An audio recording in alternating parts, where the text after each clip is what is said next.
I'm living according to God's will. I've been in the faith for over 30 years now.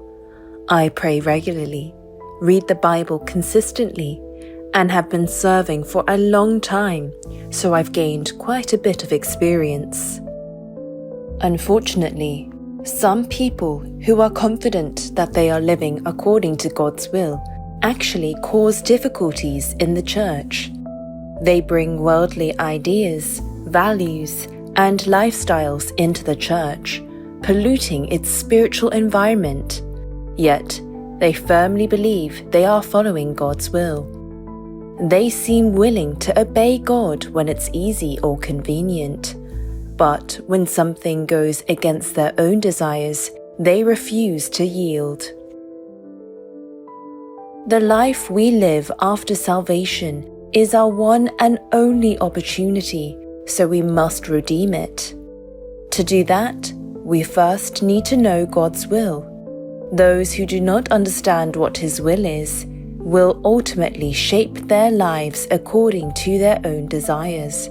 In an effort to justify their choices, they may strive to establish visible achievements and put in extraordinary effort. However, this can actually push them down a path that God hates. The Lord warns us about this, saying, "Therefore, do not be unwise, but understand what the will of the Lord is." Did the Lord say this because His will is too profound and difficult to understand? No, that's not the case. Then, did the Lord say this because even when we try to understand His will, the devil hinders us, making us dull and unable to grasp it? No, that's not the case either. The reason the devil takes away the word from our hearts, even though the Lord has given it to us, is that we do not cherish it and instead disregard it.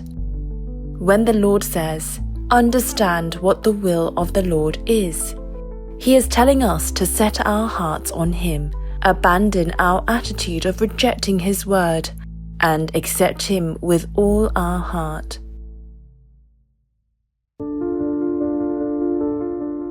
When we happen to meet a church member who actively works to destroy the church, is it in line with the Lord's will to greet him, share a meal with him, and have fellowship with him? When someone is disciplined by the church for actions that confuse the faith of other believers, yet insists on their rights as a member and stirs up conflict, is that truly in accordance with the Lord's will? If someone refuses to listen to the shepherd's sermon, complaining that they gain nothing from it, is that behavior in line with the Lord's will?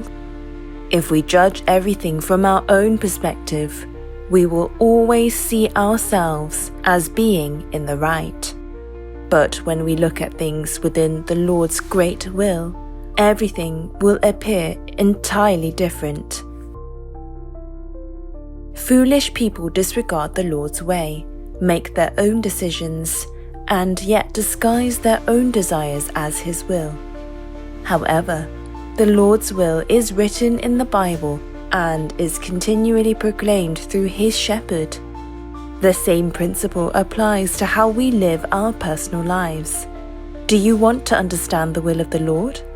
Then, let us set our hearts on the Lord. Let us set our hearts on the Lord's servant, who proclaims the Lord's will with the Lord's heart. When we do this, we will fully understand the Lord's will and receive the power to obey it.